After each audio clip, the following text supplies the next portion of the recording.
नमस्कार. आजच्या या खास विश्लेषणात आपण एका अशा वास्तवाला सामोरे जाणार आहोत जे अनेक घरांमध्ये रोज अनुभवलं जातं.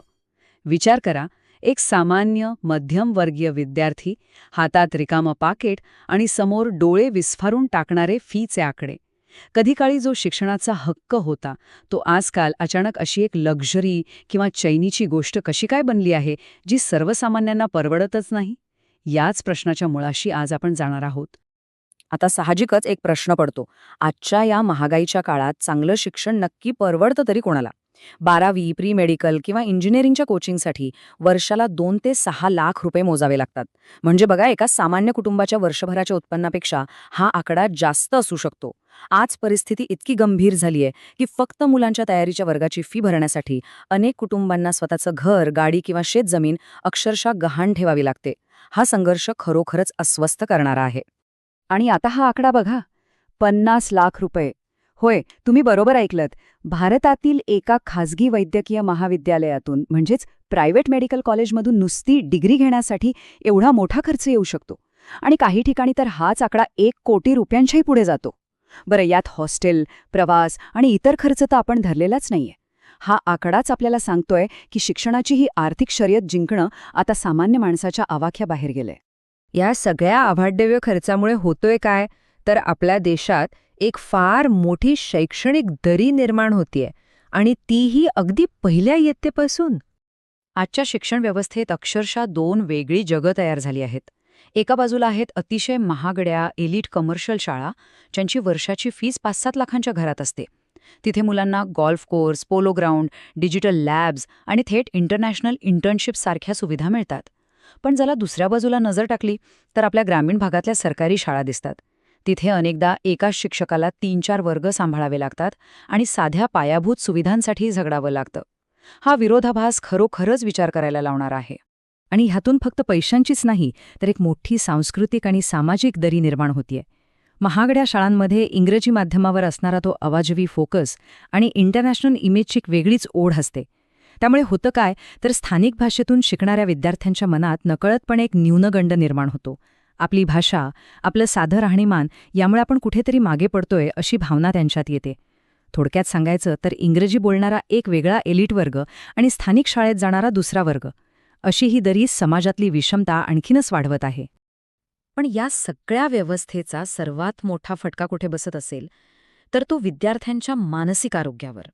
या शैक्षणिक कर्जाचा ताण आतून किती उद्ध्वस्त करणारा असतो ते आपण समजून घेतलं पाहिजे. विचार करा, विद्यार्थ्यांवर किती प्रचंड दडपण असतं.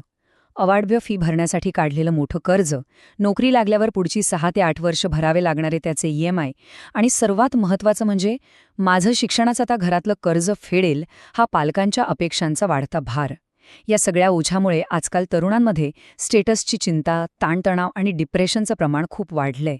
खऱ्या अर्थाने नवीन काहीतरी शिकण्यापेक्षा समाजात प्रतिष्ठा मिळवण्यासाठी एखाद्या मोठ्या इन्स्टिट्यूटची डिग्री मिळवणं ही आता एक जीवघेणी शर्यत बनून राहिलीय. पण थांबा, परिस्थिती इतकीही निराशाजनक नाहीये. या अंधारात आशेचा एक किरण नक्कीच आहे. या चक्रातून बाहेर पडण्यासाठी आणि विद्यार्थ्यांना दिलासा देण्यासाठी काही उत्तम मार्ग उपलब्ध आहेत. आपण आता शिष्यवृत्ती आणि सरकारच्या नवीन धोरणांबद्दल जाणून घेणार आहोत. सर्वात आधी आपण अशा काही तातडीच्या आर्थिक मदतीबद्दल बोलूया, ज्या सामान्य कुटुंबांना त्या जाचक खाजगी कर्जाच्या आणि भरमसाठ व्याजाच्या फेऱ्यातून वाचवू शकतात. आता ह्या काही योजनांकडे लक्ष द्या. हे फक्त सरकारी शब्द नाहीत, तर पालकांसाठी खऱ्या अर्थाने एक आधार आहेत. उदाहरणार्थ, PM विद्यालक्ष्मी योजना. या अंतर्गत उच्च शिक्षणासाठी म्हणजे मेडिकल किंवा इंजिनिअरिंगसाठी 10 लाख रुपयांपर्यंतचं शैक्षणिक कर्ज विनातारण मिळू शकतं आणि त्यावर उत्तम व्याज सबसिडीही मिळते. दुसरी आहे PM यशस्वी योजना, जिच्या खाली OBC आणि EBC विद्यार्थ्यांना वर्षाला 12,000 रुपयांची शिष्यवृत्ती मिळते, जेणेकरून महागड्या कोचिंगची फारशी गरज भासू नये.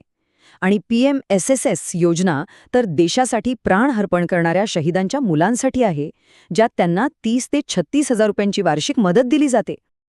आणि एवढंच नाही, तर केंद्र आणि राज्य सरकारांच्या आणखीही काही भक्कम योजना आहेत. सेंट्रल सेक्टर इंटरेस्ट सबसिडी किंवा राज्यस्तरावर मिळणारा कर्जावरील व्याज परतावा, यामुळे डोक्यावरचा कर्जाचा बोजा बऱ्याच अंशी हलका होतो. याशिवाय अल्पसंख्याक आणि मागासवर्गीय विद्यार्थ्यांसाठी फी सबसिडी आणि मोफत वसतिगृहाच्या सोयी देखील उपलब्ध आहेत.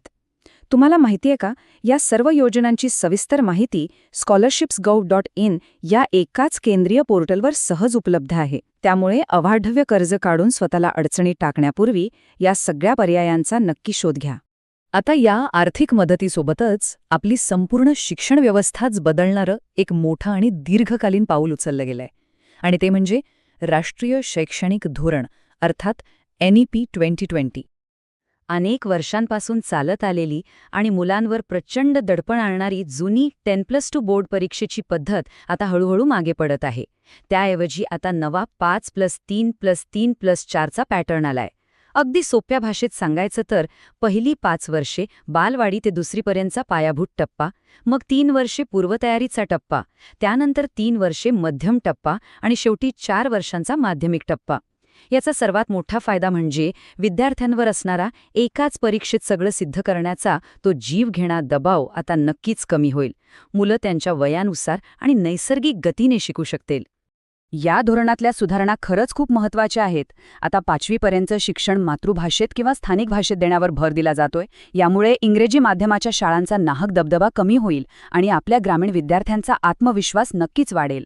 तसंच इयत्ता 6वीपासूनच कोडिंग आणि इंटर्नशिपसारख्या गोष्टी सुरू केल्यामुळे शहरातल्या आणि गावातल्या विद्यार्थ्यांमधली ती कौशल्याची दरी पुसली जाईल. आणि हो, सर्वात महत्त्वाचं म्हणजे घोकमपट्टी करून मार्क मिळवण्याची पद्धत बंद होऊन विद्यार्थ्यांचं मूल्यमापन होलिस्टिक प्रोग्रेस कार्डद्वारे केलं जाईल. म्हणजे केवळ पाठांतर नाही, तर मुलांची क्रिएटिव्हिटी आणि सर्वांगीण विकास पाहिला जाईल. या सगळ्या बदलांना डिजिटल प्लॅटफॉर्म्सची अतिशय भक्कम साथ मिळते आहे. आज महाज्ञानदीप पोर्टल, दीक्षा आणि स्वयं यांसारख्या प्लॅटफॉर्म्सच्या माध्यमातून अगदी उच्च दर्जाचे ऑनलाईन लेक्चर्स आणि व्हर्च्युअल लॅब्स ग्रामीण तसेच उपेक्षित विद्यार्थ्यांपर्यंत मोफत पोचत आहेत. याचा अर्थ असा की उत्तम शिक्षणासाठी आता फक्त शहरातल्या महागड्या क्लासला जाण्याची गरज नाही, तुम्ही जिथे आहात तिथून हे सगळं शक्य झालंय. तर एकंदरीतच या सगळ्या चर्चेचा आणि नव्या धोरणाचा मूळ उद्देश काय आहे? तर आपली जी मानसिकता बनली आहे ना, केवळ प्रतिष्ठेसाठी डिग्री मिळवण्याची, त्यातून बाहेर पडणं.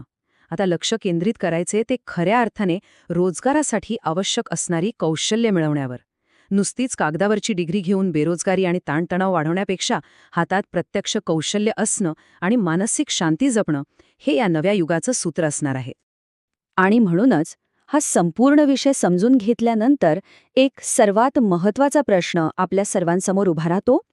एक समाज म्हणून आपण अजूनही फक्त महागड्या आणि दिखाव्याच्या शिक्षणामागे धावत राहणार आहोत, की विद्यार्थ्यांच्या भवितव्याचा आणि मानसिक आरोग्याचा विचार करून खऱ्या अर्थपूर्ण शिक्षणाची निवड करणार आहोत? शिक्षणाच्या या वाढत्या खर्चामुळे तुमचे किंवा तुमच्या ओळखीच्या कोणाचे काय अनुभव राहिले आहेत ते कमेंट्समध्ये नक्की सांगा. आजच्या या विश्लेषणात आपण इथेच थांबूया. ही माहिती तुम्हाला उपयुक्त वाटली असेल तर नक्की शेअर करा. पुन्हा भेटूया अशाच एका नव्या आणि महत्त्वाच्या विषयासह. Hey everyone, welcome to Charchecha Vishay. Don't forget to subscribe.